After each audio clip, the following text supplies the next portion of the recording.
भारी बारिश से कई राज्यों में जनजीवन अस्त व्यस्त। भारी बारिश और तूफान ने पश्चिम बंगाल, असम, त्रिपुरा, मिजोरम व मणिपुर में रविवार को तबाही मचाई। त्रिपुरा में 600 से अधिक घर तबाह होने की खबर है। इनमें 162 घर पूरी तरह जमींदोज या गंभीर क्षतिग्रस्त हो गए। बारिश और हवाओं के थपेड़ों के बीच मिजोरम में चर्च गिर गया। खबर के मुताबिक मिजोरम के चम्फाई जिले के लुंगटन गांव में यूनाइटेड पेंटेकोस्टल चर्च की इमारत ढह गई। आइजोल के सियालसुक में एक और चर्च की इमारत को नुकसान पहुंचा। उधर मणिपुर के थौबल व खोंगजोम इलाके में भी कई पेड़ उखड़ गए और घरों की टीन की छतें उड़ गईं। वहीं असम में गुवाहाटी हवाई अड्डा क्षतिग्रस्त हो गया। इसके चलते हवाई अड्डे का परिचालन रोकना पड़ा। 6 उड़ानों के मार्ग बदलने पड़े। त्वरित प्रतिक्रिया दल भी तैनात किए गए हैं। प्रभावितों को सुरक्षित स्थानों पर पहुंचाया जा रहा है।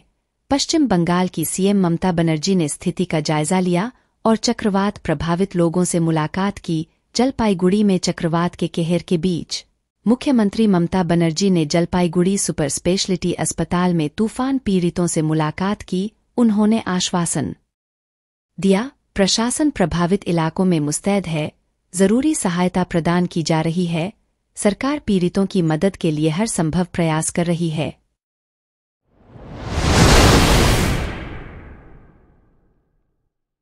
15 अप्रैल तक न्यायिक हिरासत में रहेंगे केजरीवाल। दिल्ली शराब घोटाले से जुड़े मनी लॉन्ड्रिंग मामले में प्रवर्तन निदेशालय ने सोमवार को मुख्यमंत्री अरविंद केजरीवाल को राउज एवेन्यू कोर्ट में पेश किया, जहां से उन्हें अब न्यायिक हिरासत में भेज दिया गया है। कोर्ट ने केजरीवाल को 15 अप्रैल तक के लिए न्यायिक हिरासत में भेजा है। ईडी ने कोर्ट में न्यायिक हिरासत की मांग की थी।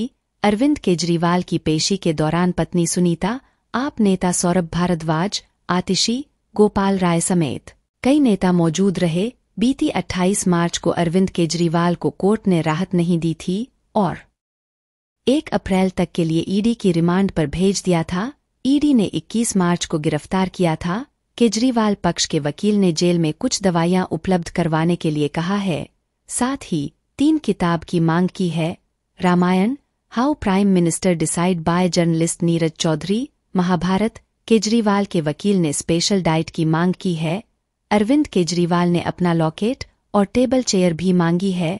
अदालत ने कहा कि वह ईडी को समक्ष स्थिति रिपोर्ट दाखिल करने का निर्देश देती है, क्योंकि वह ट्रायल कोर्ट के आदेश के अनुसार हिरासत में है।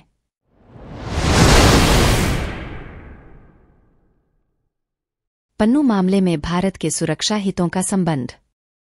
भारतीय विदेश मंत्री एस जयशंकर ने सोमवार को कहा कि खालिस्तानी आतंकी गुरपतवंत सिंह पन्नू की हत्या की साजिश की जांच से भारत के भी सुरक्षा हित जुड़े हुए हैं। विदेश मंत्री का यह बयान भारत में अमेरिका के राजदूत एरिक गारसेटी के उस बयान के बाद सामने आया है, जिसमें गारसेटी ने हाल ही में कहा था कि किसी देश के नागरिक की हत्या की साजिश में दूसरे देश की सरकार के एक अधिकारी का शामिल होना ऐसी चीज है जिसे स्वीकार नहीं किया जा सकता और यह लाल रेखा है। सोमवार को जब मीडिया ने विदेश मंत्री एस जयशंकर से इसे लेकर सवाल किया तो उन्होंने कहा कि हमारा मानना है कि इस मामले की जांच से हमारे भी सुरक्षा हित जुड़े हैं। अमेरिकी राजदूत के बयान पर उन्होंने कहा कि अमेरिकी राजदूत वही कहेंगे जो उनकी सरकार की सोच है। इस मामले में हमें कुछ जानकारियां उपलब्ध कराई गई हैं, जिनकी हम जांच कर रहे हैं। विदेश मंत्री ने मामले की जांच पर कहा कि जब भी हमारे पास बताने के लिए कुछ होगा तो हम जरूर उसके बारे में बताएंगे। अभी जांच चल रही है और हमारे पास बताने के लिए कुछ भी नहीं है।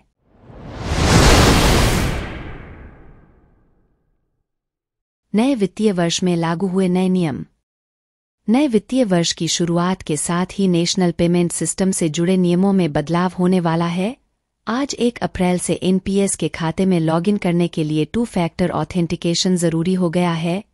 ऐसे में ग्राहकों के लिए समय रहते इससे जुड़ी प्रक्रिया के बारे में जान लेना जरूरी है। 1 अप्रैल 2024 से फास्टैग से जुड़े कुछ नियम भी बदल रहे हैं।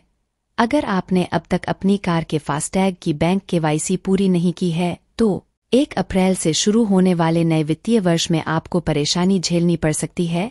कर्मचारी भविष्य यह निधि संगठन यानी ईपीएफओ से जुड़े नियम भी 1 अप्रैल 2024 से बदलने वाले हैं। इस बदलाव से ईपीएफओ ग्राहकों को राहत मिलने वाली है। सरकार पैन कार्ड और आधार कार्ड को लिंक करने की डेडलाइन कई बार बढ़ा चुकी है। फिलहाल 31 मार्च 2024 को आधार पैन लिंक करने की आखिरी तारीख थी। अगर आपने अब तक अपने पैन कार्ड और आधार कार्ड को लिंक नहीं किया है तो आपका पैन कार्ड निष्क्रिय हो सकता है। 1 अप्रैल 2024 से नए वित्तीय वर्ष की शुरुआत होने के बाद क्रेडिट कार्ड से जुड़े नियमों में भी बदलाव हुए।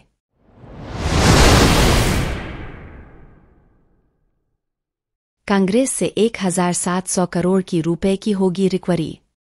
आयकर विभाग ने सोमवार को सुप्रीम कोर्ट में कहा कि लोकसभा चुनाव के दौरान कांग्रेस पार्टी के खिलाफ बलपूर्वक कोई कार्रवाई नहीं की जाएगी।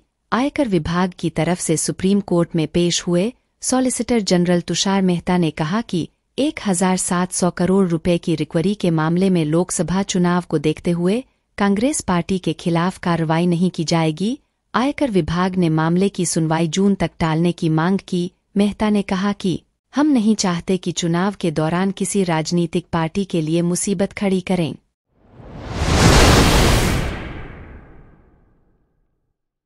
मध्य प्रदेश में कांग्रेस को फिर झटका। लोकसभा चुनावों में वोटिंग से पहले कांग्रेस को एक के बाद एक झटके लग रहे हैं।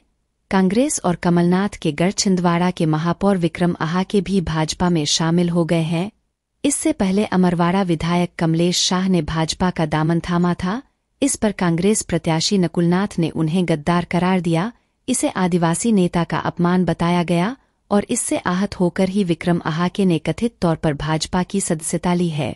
मध्य प्रदेश के मुख्यमंत्री मोहन यादव और भाजपा के प्रदेश अध्यक्ष वीडी शर्मा ने सोमवार को छिंदवाड़ा महापौर विक्रम आहाके को भाजपा की सदस्यता दिलाई। इस दौरान मुख्यमंत्री मोहन यादव ने कहा कि छिंदवाड़ा में नकुलनाथ के अमरवाड़ा विधायक कमलेश शाह को लेकर दिए बयान से आहाके आहत हैं। शाह आदिवासी वर्ग के बड़े नेता हैं।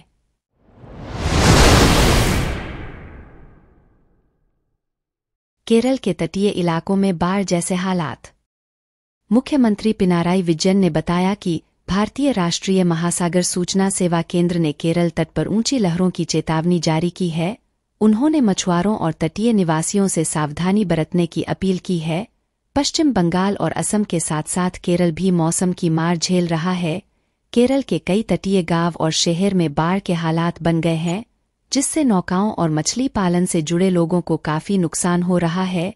तिरुवनंतपुरम, कोल्लम, अलाप्पुझा, त्रिशूर जिलों के तटीय क्षेत्रों में भी परिस्थितियां आसमान्य बनी हुई हैं। आदिमलाथुरा, पोजियूर और पूंथुरा के कई घर पानी में डूब गए हैं। सड़कें पानी के कारण छिप गई हैं। प्रशासन ने पास के कोवलम में पर्यटकों को बीच पर जाने से रोक दिया है। स्थानीय निवासियों ने बताया कि अलाप्पुझा के पुरक्कड़, चेरथला और पल्लीथोडु में समुद्र की लहरें काफी तेज थीं। वहीं त्रिशूर के कुछ इलाकों में तेज हवाओं और उच्च ज्वार ने मछली पकड़ने के जाल को नुकसान पहुंचाया।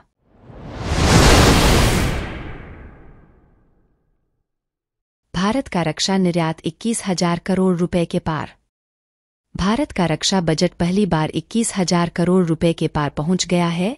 रक्षा मंत्री राजनाथ सिंह ने सोशल मीडिया पर ट्वीट कर यह जानकारी दी। राजनाथ सिंह ने लिखा कि ये बताते हुए बेहद खुशी महसूस हो रही है कि भारत का रक्षा निर्यात अभूतपूर्व तरीके से बढ़कर 21,000 करोड़ रुपए के पार पहुंच गया है। स्वतंत्र भारत के इतिहास में ऐसा पहली बार हुआ है।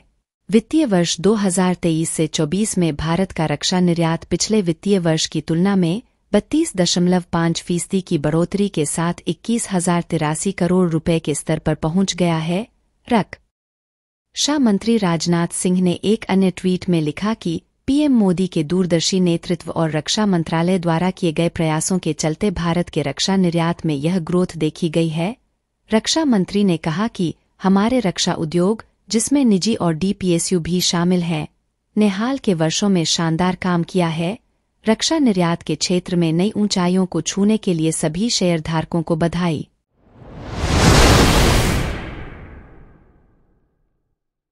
शीर्ष अदालत ने केंद्र को नोटिस दिया। दिल्ली की आम आदमी पार्टी सरकार की याचिका पर शीर्ष अदालत ने सोमवार को प्रधान सचिव को नोटिस जारी किया। याचिका में दिल्ली जल बोर्ड के लिए निर्धारित 3,000 करोड़ रुपए जारी न करने का आरोप लगाया गया है। सर्वोच्च न्यायालय मामले पर शुक्रवार को सुनवाई करेगा।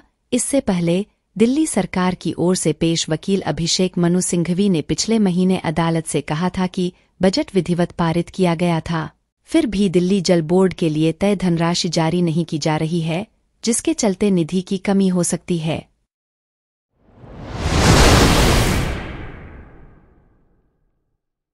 डिबेट में भाजपा व सपा कार्यकर्ताओं में जमकर हुई नोकझोंक। डिबेट में पार्टी के खिलाफ तंज कसने को लेकर हुआ था विवाद।